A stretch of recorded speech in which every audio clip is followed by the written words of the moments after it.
Hey, good evening, and welcome to The Unstoppable Singer. I'm your host, Danielle Tucker. I'm a singer and a vocal coach. The Unstoppable Singer is a live interview style show where we dive into the lives of real professional singers. And these singers have achieved some incredible feats in their careers. We like to explore the challenges and triumphs that come with the life under the bright lights, and we learn what being unstoppable truly means to them. So, if you're passionate about music and the stories of remarkable artists, then you are in the right place. Stick around because we're going to jump right into it. I am going to introduce you to my wonderful guest tonight. It is Claudia Friedlander.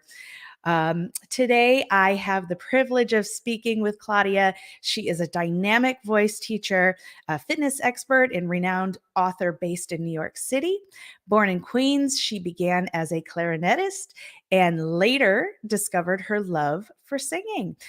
Equipped with a dual master's degree in clarinet and voice from Peabody and a doctorate from McGill University, her unique approach integrates kinesiology and vocal performance.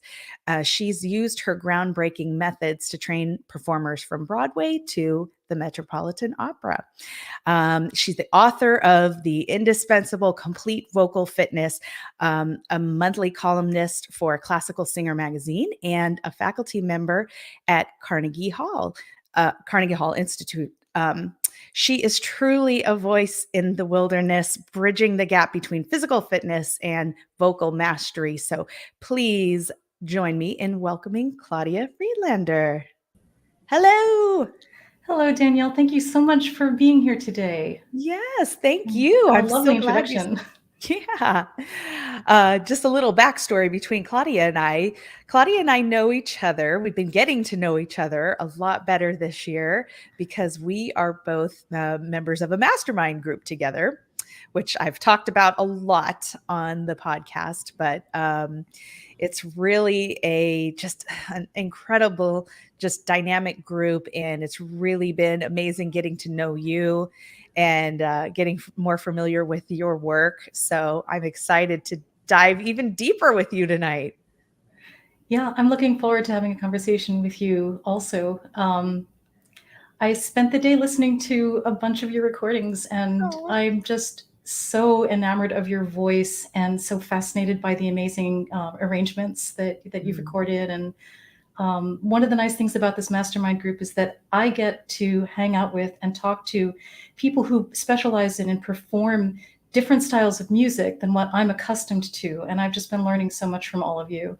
yeah, great. Well, thank you for that. Well, let's just start from the beginnings and kind of step back in time and tell us where your musical journey began and how did we go from clarinet to physical fitness to voice? It was really interesting listening to you paraphrase my bio. And I'm realizing that maybe I need to adjust it in some ways to be more like what you said and also to be a little bit more honest, because the truth is, I was only playing the clarinet because nobody wanted to hear me sing. Okay. And it's just my voice was tight, it was loud, it was abrasive. I couldn't blend with the chorus. My heart broke every single year when I was in middle school because I would audition for the musical and then not even get a call back. Oh, But I had always loved music. I always loved music. When I was 5 or 6 years old and we moved to New Jersey, my next door neighbor was the leader of a recorder ensemble at her church. oh, wow. And she saw that I had an aptitude for music. So she taught me to play recorder. And I ended up playing with her recorder ensemble at the church. It was all these middle-aged women and then little, 6, 7-year-old me. And I loved it so much. And then I really, really, really wanted to sing. And it just wasn't working out for me. And in retrospect, I think that has as much to do with the culture at my middle school as it did with what was going on with my voice. But Mhm. I went from recorder to playing the clarinet. I loved playing the clarinet, and I got lots and lots of attention for playing the clarinet. And so I just did that, and I got really good at it, and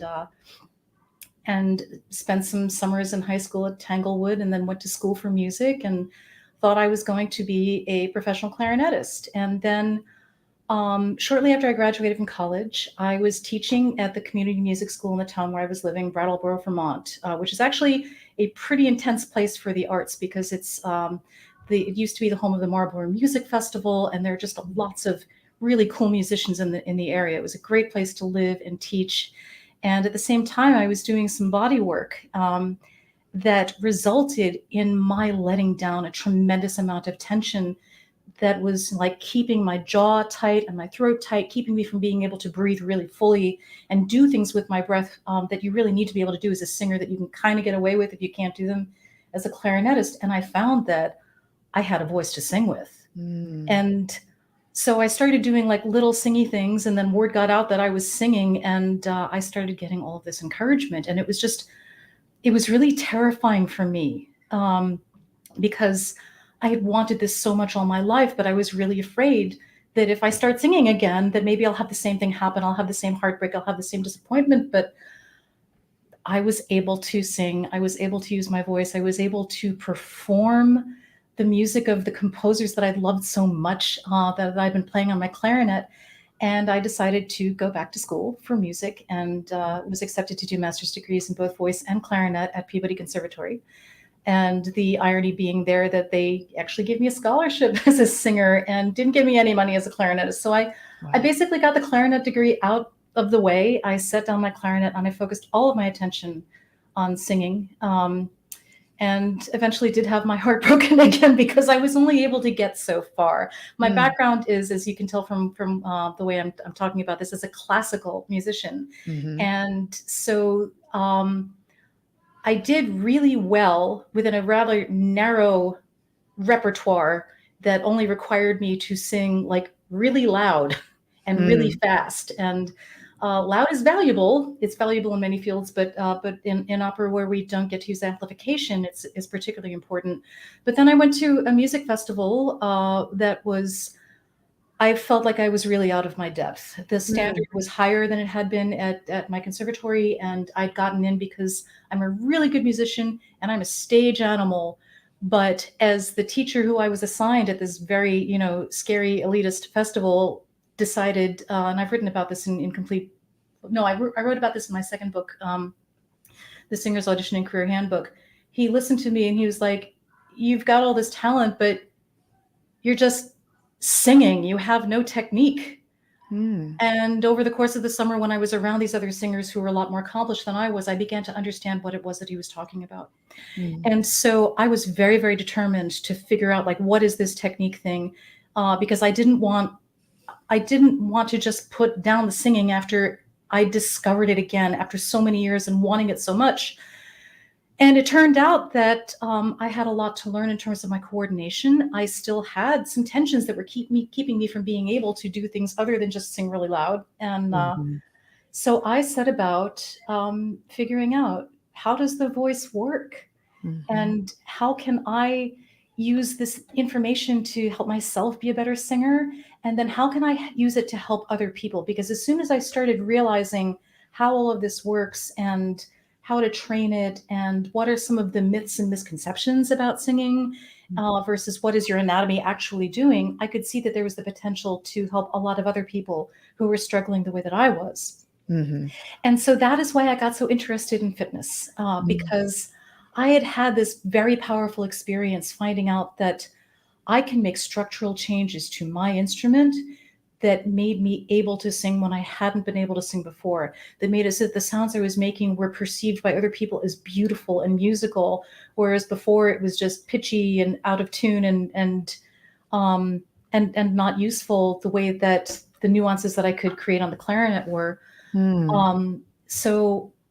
But I also realized that not everybody can go in for the kind of very intense, aggressive body work that I was doing. And it wasn't really exactly, now that I've learned more about the body and how to evoke changes, I think that there are lots of ways that we can evoke changes in our very, very malleable physical instruments that are easier to integrate. And so I settled on fitness as being a thing that lots of people are engaged in anyway, if you're going to be exercising anyway, and you can do it in a way that's going to give you more access to your instrument. If you can stretch in a way that's going to create more range of motion for the structures that you need for singing, then you can do that. And if you need to build a little more strength so that you have more stamina to get through long phrases, or just have more coordination and feel like your body is more integrated, then it seemed to me that fitness had lots and lots of valuable resources. Mhm. So I actually worked in gyms as a fitness trainer for 2 years when I first moved to New York City, Oh. which was really, really fun. I kind of miss it.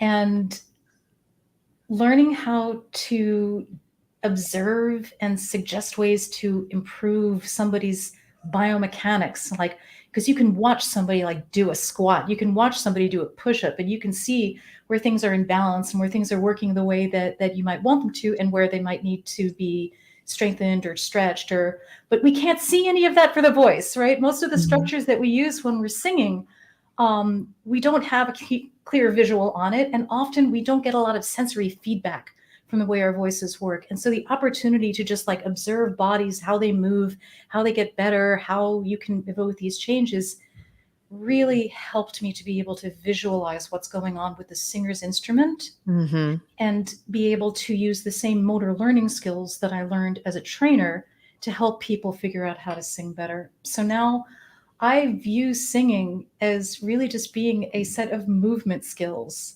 It's also about like coordinating those movement skills so that they can respond to what you want to express. Mhm. Um, but I think what really gets me excited about the work is just being able to like be able to listen to and observe the way that somebody's using their voice, and just know what the mechanics are that need to be adjusted, and be able to talk to them about it, and have them make these changes and have the same discovery that I had, that like I thought I couldn't do all of these things. And it's really wonderful to be able to sing well. But when you think that it's a dream that you're just never going to realize, and then you find out that it is going to be possible for you, that's the best. And that's what I want to share with people. Yeah, that's amazing. When you were working on your vocal studies and then your interest in fitness sparked like that, did you go into it intentionally trying to um, draw those two things together, or was this just a discovery that came later down the road for you?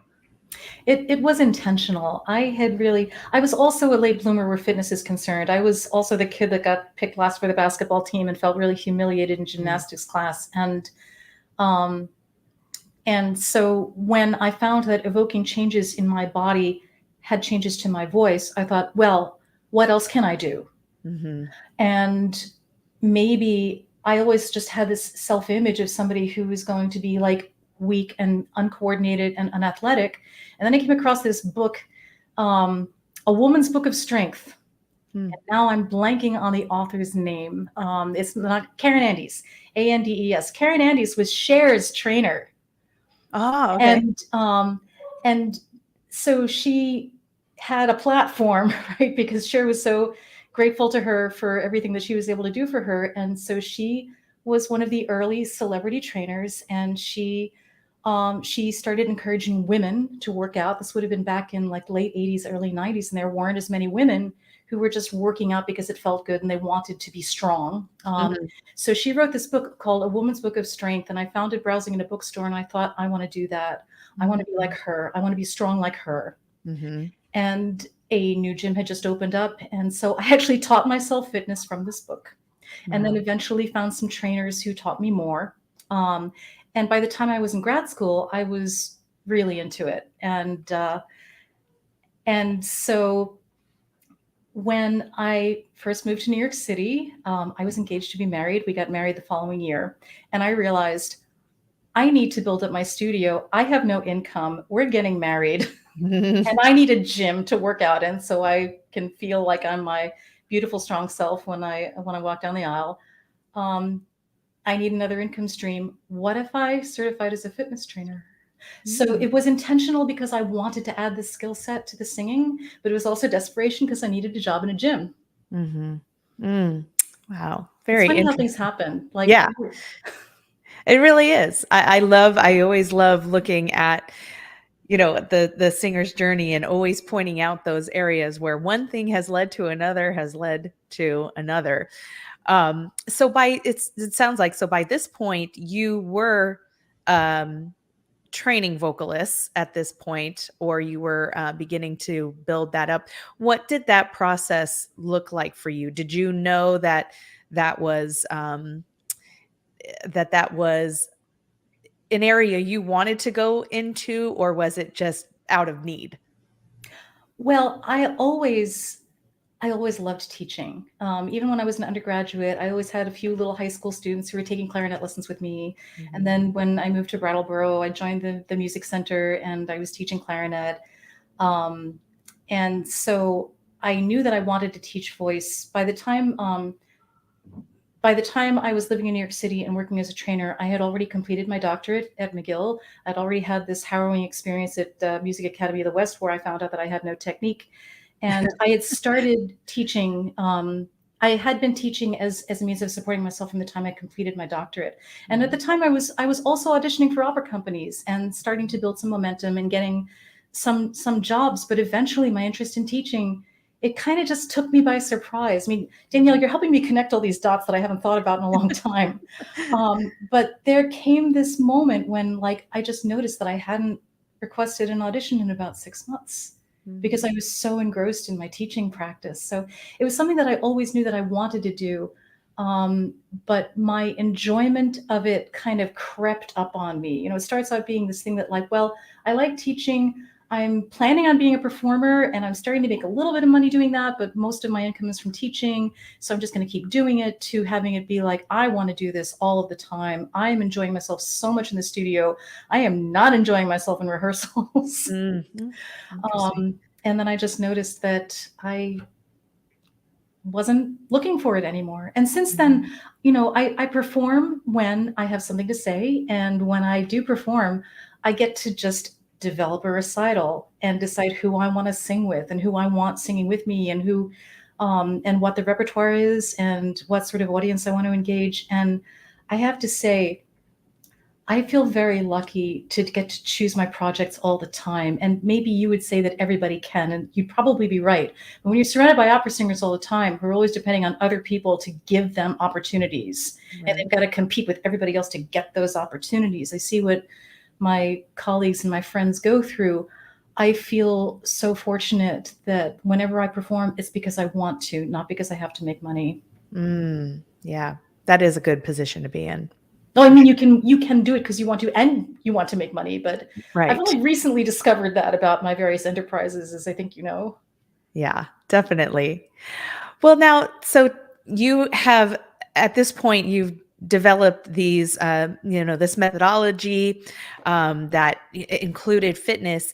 Tell us about you as an author and how the books came into play that you've written. More dots to connect,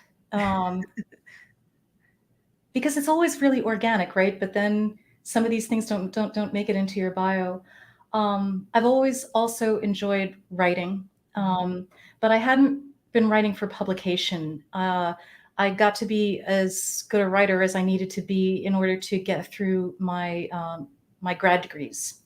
And for my doctorate, I did have to write a thesis, and it was a huge project, and it was really intimidating. And I remember, it taking like more than a year to produce this document that was only intended to be read by 6 people. Mm, When you're doing academic things, it's often that way.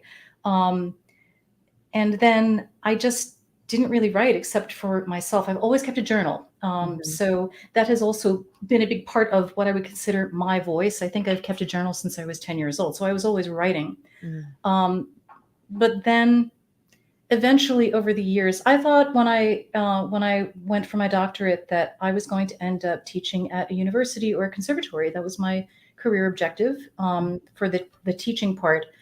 And then when I started getting a look around at academe, I would apply for jobs, and sometimes I would get an interview. But more and more, it felt like this just isn't going to be my path.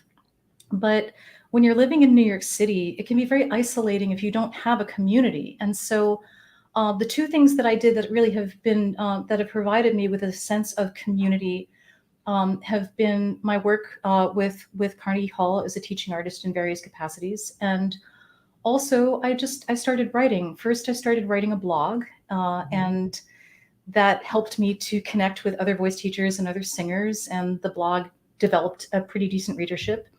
And then once I started getting into the fitness stuff, I reached out to Classical Singer magazine. I said, "Hey, you should let me write a monthly column for you on fitness and singing."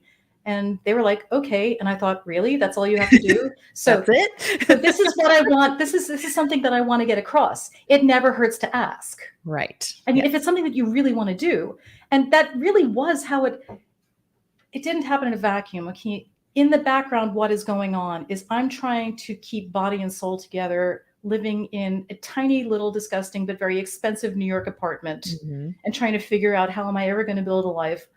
And so I was used to having people tell me no and slamming doors in my face. And then one morning I just woke up and was like, I should write a column for Classical Singer. And they were like, okay. So when you have those impulses, follow them. Yes, agree. Because I did end up writing this column for Classical Singer that was just so satisfying for me. It was called Musings on Mechanics. And I would write columns on vocal pedagogy that centered on anatomy and fitness. And it was very enjoyable for me. And I think it was very useful for the community. And it also was one of the things that helped me to get a contract to write an actual book on these materials. So it started out writing a blog, writing a column, posting stuff to Carnegie Hall's social media site. They had a social media site for a while called Musical Exchange, and I headed up the voice studio group, so that like they would have, it was at the time it was only for I think high school aged musicians, but they would come on to like work on things, and then I would talk about topics with them in classical singing, and eventually that expanded to include college-age singers when they decided to host this masterclass series for Joyce DiDonato. Joyce DiDonato is a wonderful mezzo-soprano, operatic mezzo-soprano and recitalist who was Carnegie Hall's Perspectives artist that year. And they asked her, like, what did she want to perform on this series? And she told them what she wanted to perform, but she said, but you know, if you really want to give a complete picture of who I am as a musician, it needs to include an educational component. So they created this masterclass series, and they had me sort of adapt the social media project to support the application process. So it was all about auditions, how to prepare an opera audition, how to prepare a masterclass audition. And Rowman Littlefield, my publisher, scouted me. They said, we want you to write a book based on the material you're posting to Carnegie Hall Musical Exchange. And I said, okay, I can write you that book, but how about I write this other book that I've already been working on? They're like, sure, we'll do that too. Wow. If you've never written a book before, don't write 2 books at once. Good advice. Certainly don't volunteer for that, because I really did it. I really did both of these projects at the same time, but they were so different from each other. Yeah. Complete Vocal Fitness is all about like anatomy and biomechanics and exercise and like how to sing. And the Singer's Audition and Career Handbook is all about, you know, how to chart your education and career path as an opera singer. So it's a very, very niche thing, because it's the opera business is probably more different from the rest of the music business than it should be. But it's just this very mysterious thing. Like you go to school, but then you don't know what to do next. Or you go to school and you find out that you have no technique, right? So I agreed with Rowman Littlefield that there needed to be a how-to opera book, and agreeing to do that for them got them to let me do my passion project, which was the fitness book. Yeah. Yeah.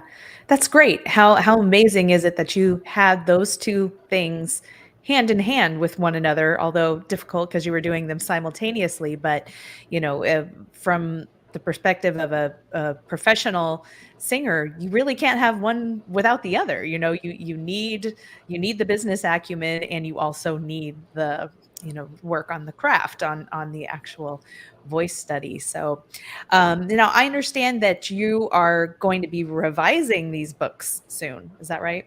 Yeah. Can I just ask you a quick question? Yeah. My air conditioner just kicked on. Does it sound like there's a steamroller mowing everybody down? I heard it for a second, but I'm not hearing. It's okay. Okay. Because Yeah. I will have to rearrange things to order. I didn't. It's either your air conditioner for or that. my kids yelling in the background. Okay.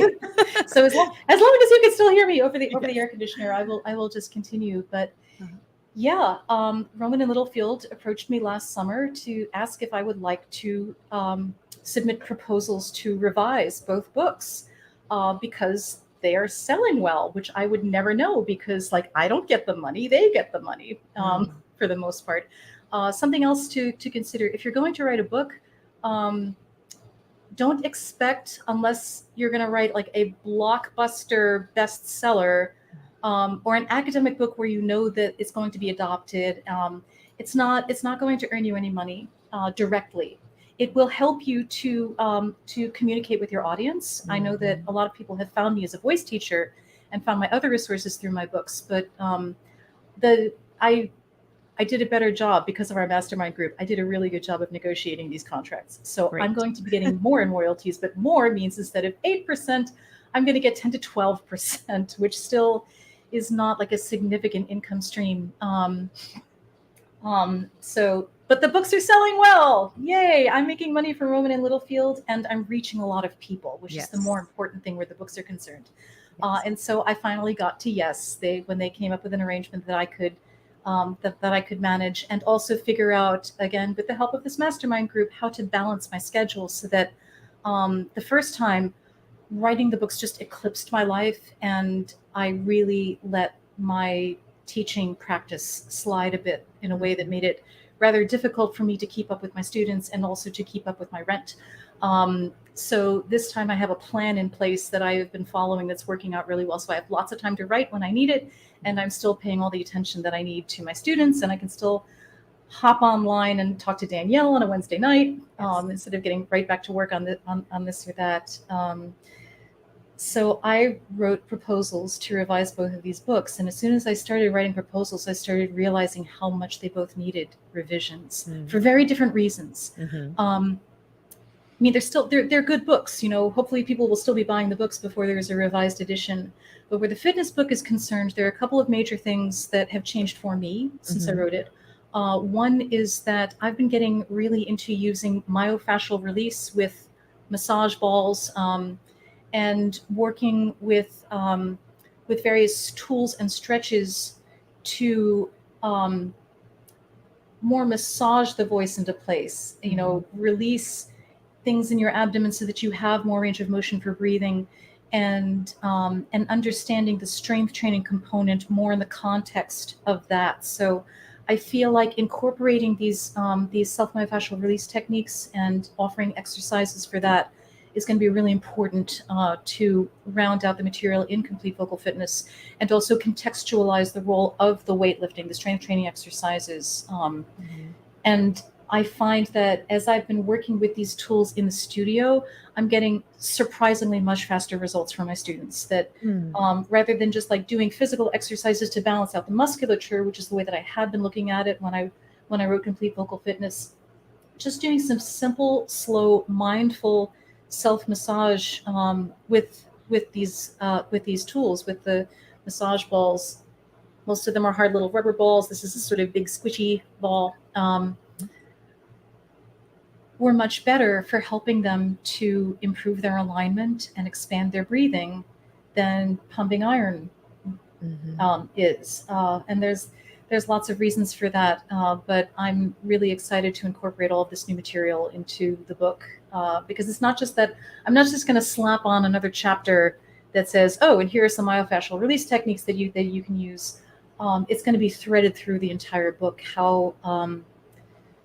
how improving your skill at interoception, being able to sort of like shine a light on those dark places that are hard to see and feel. Not quite the same thing as kinesthetic awareness or proprioception. Proprioception means like knowing where the parts of your body are in relation to each other, but just being able to sort of like look inside with your awareness, notice where things are tight, notice where things are bumping into each other. Notice when you're singing or when you're breathing, where you meet resistance. And then following that information that you get from your own body, that you get from your own awareness, to suggest what might be a nice movement, what might be a nice stretch to be able to create more room for what you need to do, or more range of motion for your breathing. It's just a really nice way to look at conditioning your body and loving your instrument, that eliminates the whole no pain, no gain element that you see so often in fitness training. Right. Well, that's really wonderful. I want to make sure that in the comments, I post your Amazon author page. So I just posted it up there so everybody can take a look. And now you also have a Patreon account going that is related to the revisions of the book. Can you explain that to us? Sure. When I first tried Complete Vocal Fitness, I had this really cool experience thanks to the fact that Rowman and Littlefield wasn't going to pay for the illustrations. And I was like, if I'm going to write this book, there needs to be the right artwork. Because what I really wanted to show was not existing in other pedagogy books. If you've read a pedagogy book or two, then you may find that you see the same illustrations over and over again, because they tend to just port in these old illustrations that are now public domain that were created from medical textbooks. But I wanted pictures that were just going to show the instrument, right? Show me the components of the larynx, the throat, that just have to do with singing. Show me how the muscles that create pitch and registration for us, how they move. And so I knew that I was going to need to hire an anatomical illustrator, that she was going to be expensive, and that I was going to have to do original photography. And Rowman and Littlefield was not going to pay for it. So I set up a Kickstarter to earn the money for the illustrations. And it ended up being the most amazing thing, because not only was I able to crowdfund the money that I needed for the illustrations, I was able to start a conversation with people in the community, because if they were interested in this project, if they were interested in supporting what I wanted to do, they had thought about these things, and they were also excited about these things. And so it's not just that they were going to be a future customer of the book. They ended up participating in a conversation that helped me to make the book better. Wow. So this time, I mean, I am going to have to pay for some new artwork for, and Rowman is actually giving me a little bit of money for the photography, but it's not nearly as draconian an enterprise. But I thought, if I'm going to revise these books, I want to loop in my audience, both for the fitness book and also for the opera book, because the revisions to the Singers and Audition, to the Singers Audition and Career Handbook, are going to confront the toxicity in our educational system and in the industry, whereas the first edition sort of gives a little bit of side eye to it, but I didn't want to step on any feet. And so the result for the Singers Audition and Career Handbook is that there's a component of it that's like, here's how to suck up to the gatekeepers. Here's how things are done that can't change, that are going to suck unless you follow the rules. And so I definitely want the participation of the community. I want eyes on my work as I do this. And I also want the support of the community, because it will help me to keep body and soul together while I'm writing the books. And Patreon is great. If you're not familiar with Patreon, it's great if you have a specific project like this. It's not so great if you're like, oh, I just want people to support me so that I can go to, this summer music camp that I need to save up for. It's probably not going to work so well. But if what you want is to really engage your audience and have a dialogue with them, then it's nice for me, because I feel supported by my audience. I feel like when I'm sitting down to write, it's a very solitary and lonely thing, but I feel like I have this community out there whose voices are in my head that I'm having a conversation with. And it helps me to feel more confident that I'm going to write the book that will be helpful for them, that they will want to read. So I am setting up my Patreon to sort of be the way that my Kickstarter was, that each week I'm going to be working on revising a particular section or a particular chapter. I'll put up a post about it. If you contribute at a certain rate, you can download the chapter and read it, and then hopefully start a conversation and get input from the community about how it's going, and give them a window into my process as I'm writing the books. So I'm hoping that it will be, I thought, the Kickstarter, if you've ever done a crowdfunding thing, it is stressful, but it was also fun. And when I go back and I look at my old Kickstarter, because they archive these things and you can see it, And I look at how I was posting drafts of the illustrations that Sandy, my illustrator, would come up with. And you can see how it went from just a sketch to being these beautiful color illustrations that she came up with that were accurate in the way that I wanted it to be. That it was just, my hope is that it was a good experience for the people who were following along. And it's my hope that the experience of following along with my process this time will also be fun and informative for people who will then want to read these books. And then hopefully they will want to read the book and they will want to tell everybody about the book. Mm-hmm. Yeah. Oh, that's so smart. That is so smart to just incorporate that into your process, having that feedback in the midst of, creating and writing, rather than, I think, just as creatives, so many of us just we do our work in secret or in solitude, and we only have our own thoughts about it, our own criticisms about it, our own input, and then we wait until like the big reveal, and then having the feedback. Now it's too late, really to go back and until you revise it. Yeah. Yeah. I mean, it depend on the kind of work you're doing. If I were a singer-songwriter, I don't think I'd want everybody's fingers all over my work until I was ready to. But this is nonfiction. These books are both nonfiction, and so that, I mean, it feels a little bit like cheating to find out like what people want to see in the books, but it's not, because this is the audience that I really want to serve. I'm not going to say something I don't believe. But if there could be some niche thing that I'm obsessed about that nobody cares about, it doesn't need to be in the book. Right. Or if it's something, and if there is a posture that I have because I am older than a lot of my audience, I need my younger peers to tell me, and that is already kind of happening. Yeah. So, yeah. That's so smart. So I want to back up just a minute.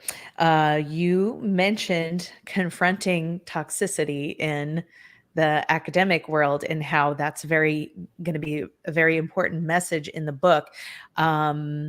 For those listening that are not familiar with what this is exactly, why is it important for you to confront that? And what, if you can kind of give us a general idea of what that looks like? well, the way it looks right now, I can really only kind of give you a window into what it looks like in the classical world, but I know from my friends who sing other styles of music and teach other styles of music in academe as well, that there are aspects of this throughout academe. And but classical music and opera just seems to be behind everybody else in the performing arts when it comes to just providing good instruction and a safe working environment. Because unfortunately, I feel like the classical music world, especially the classical vocal music world and the opera industry, are not providing a safe work environment, and they're not providing good education. Imagine getting into conservatory. This aspect of it has really not changed very much since I was a voice student. But being accepted into conservatory, for a master's program, when I really haven't been singing like I'm singing, all that long, and they gave me a scholarship, I thought, I'm going to go to Peabody and I'm going to work my ass off and I'm going to be a professional opera singer. And then you find out that no, they don't really have the means to give you all of the things that you need. It took me 3 years to complete both of these degrees, and my epiphany when I was told that I had no technique by somebody who also was probably not the best technique teacher in the world. I went back for my final year at Peabody, and I had to confront my voice teacher and change studios, and they are not holding themselves accountable at all. The result is that no one's doing a study on this for obvious reasons, but I would say that for even with the exception of maybe like very top, very small programs like the Juilliard School or Curtis, most graduating master's classes of voice performance majors are not professionally viable opera singers. And the programs aren't doing anything about this. It's the whole system would need to be overhauled. Again, like I don't know what the concomitants would be for other styles of music, but something that probably is very similar is that you get accepted into these programs based on demonstrated talent. Mm-hmm. You go and you sing your audition, and that is their only exposure to your singing. They can't assess from your audition what you will need to get from where you are when you start to where you need to be when you graduate in order to be ready to work. Mm-hmm. And that's what they would need to do if they wanted to keep their promise. But what they do is they just accept a whole bunch of talented people, and then they pour us into this funnel. And then maybe one or two viable professionals comes out at the other end, Mm-hmm. and they go and have their careers, and then Peabody basks in their reflected glory, and they say, come to Peabody and we'll teach you to sing like so and so. Of all the people that I graduated with, I want to say I can think of only maybe one or two other singers in my graduating class from my master's degree who even attempted a professional singing career, who are still singing. Mm. And I've seen that with my students, and I've seen that with my husband, and I've seen it with my colleagues. It's like the emperor has no clothes. They tell you that you're going to get this result, but then they don't do anything to guarantee that you will. Mm-hmm. And then they give you the message that like, oh, well, sorry, the business is competitive, and I guess you just didn't have what it takes, or you didn't work hard enough. It's always back on the singer, not on the quality of instruction. Mm. So the way I tried to skirt this in the Singer's Audition and Career Handbook was there's a chapter on technique. Mm-hmm. So I'm describing, this is what technique is. If you have it, this is what you can do. And not all teachers know how to teach it. So make sure that if you need it, you find a teacher who does know how to teach it. But that's a very different thing from saying that like you are so screwed if you don't know how to already sing at a professional level when you start your master's degree, because the teacher that they assign you might not know how to teach you. Yeah. And so I'm going to have to find a way to say that. Yeah. Yeah. Because it's just true. Yeah. Thank you for commenting on that. That is really interesting. I am curious to know more about your practice as a vocal instructor. You have your own private practice rather than teaching at an institute right now, if I'm correct.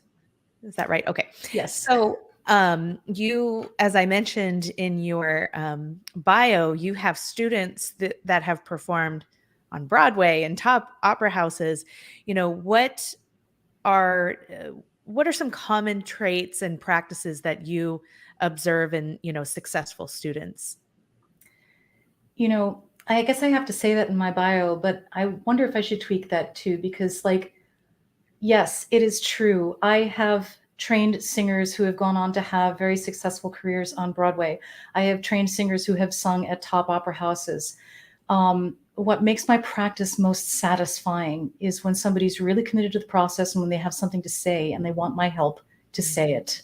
Mm-hmm. This is something that I think I have in common with you and the others in our mastermind group. If I can talk about I taught 5 voice lessons today. The first one is I would call him a dramatic baritone, so operatic baritone, but he is not a professional singer. He's just a very, very good avocational singer whose main focus is raising his young daughter right now. And then I had another avocational soprano, very, very good coloratura, loves to sing high and fast, so she wants to get better at that. And then I had a burlesque performer, professional singer, professional performer. She wants to add, I don't think she would object to my sharing this with you, or maybe I shouldn't. I won't give you the specifics, but she has an act where she does glass walking. Uh-huh. And there's a specific opera aria that she wants to be able to sing that she thinks would make for a really great act with her glass walking. But she's really an amazing and very successful performer. And then I Zoomed with a young operatic baritone who's finishing a master's degree in Europe, who is participating in my longer-term program. I have a longer-term vocal study program called Vocal Elementals, where you go through a series of 24 modules and you do a deep dive into each skill that is a component of singing. And so one of the reasons that I like to teach this program is that it gives me the opportunity to work on fitness things, which in the course of just a 1-hour lesson, I might be able to give somebody a little bit of myofascial release things, or I might be able to talk to them about an exercise that they would do. Mm-hmm. But the session that I got to do with Jay today was all about abdomen and core. Mm-hmm. So we talked about how he can use the exercises that he likes to do in the gym to be more conducive to developing his breathing for his singing. We talked about how important it is to be able to breathe just as fully with full range of motion when you're doing these exercises as you want to be able to do when you sing. And then my last student of the day is a wonderful tenor who comes in from New Jersey, who just wants to be as good as he can. So on balance, okay, 2 out of the 5 students that I saw today are professionals. Coincidentally, most of them today are classical singers, but I work with singers in lots of other styles because I'm not a coach, right? I can help you with some things stylistically when it comes to classical singing, but if you want like style coaching for musical theater or contemporary singing, I can give you the mechanics to be able to do what you want to do with your voice, but then you're going to need to do that elsewhere. But I just love teaching singers who love to sing. And especially when it means as much to them as it did to me, and maybe they didn't get off to the easiest start like I did, to be able to show them that there's this whole world of possibilities open to them. That's amazing. Your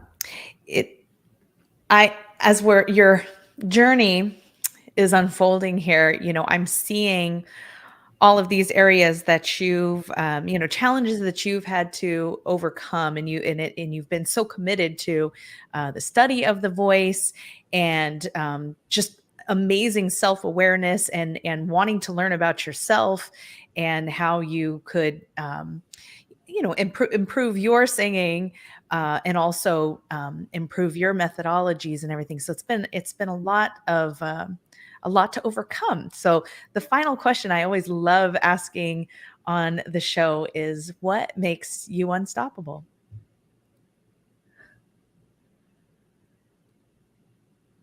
I tried to quit it so many times and I just can't.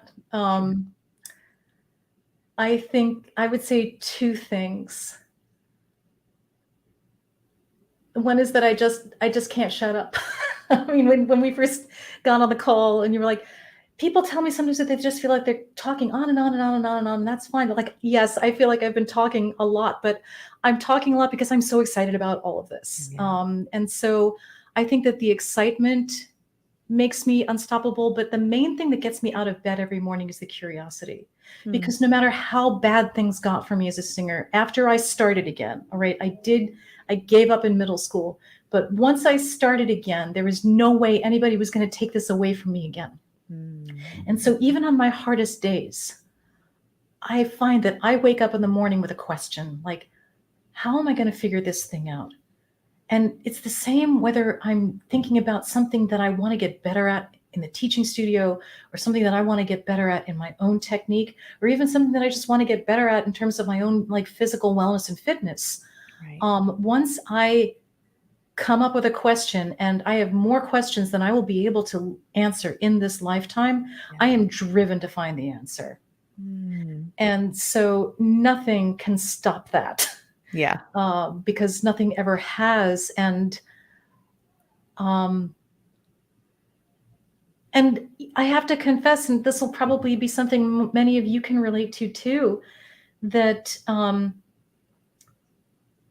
sometimes I get like so focused and so obsessed, and I really, really, really just want to like learn to do this thing or answer this question, and other things end up taking a back seat to that, like trying to pay my rent. And it's, as you know, it's only fairly recent that I found out that it's not an either or situation, that you really can create your life so that, you get compensated for the value that you're putting out there. But that isn't the way that I was raised. And it wasn't the way that I thought about things. And so I know that even when I've felt like I've had to choose between doing the thing that I love, that just gives me life and makes me feel like I'm a part of something, and doing something soul crushing so that I can pay my rent, I'm not capable of even doing that. So thank goodness I found a way to create value with my singing and with my teaching, with my writing, in a way that comes back to me.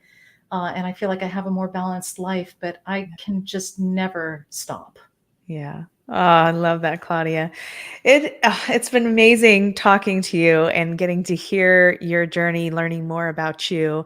I as I mentioned, I did post all of your social media links, your Amazon author page, and your Patreon in the comments. But where's the best place for everybody to find you and get more familiar with your work?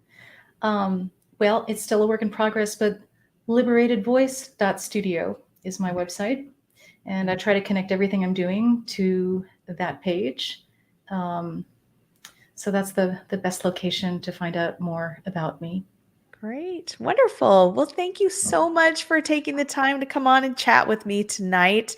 And thank you for everybody who has been watching live and jumping into the comments. I will be back again next week with another fabulous singer.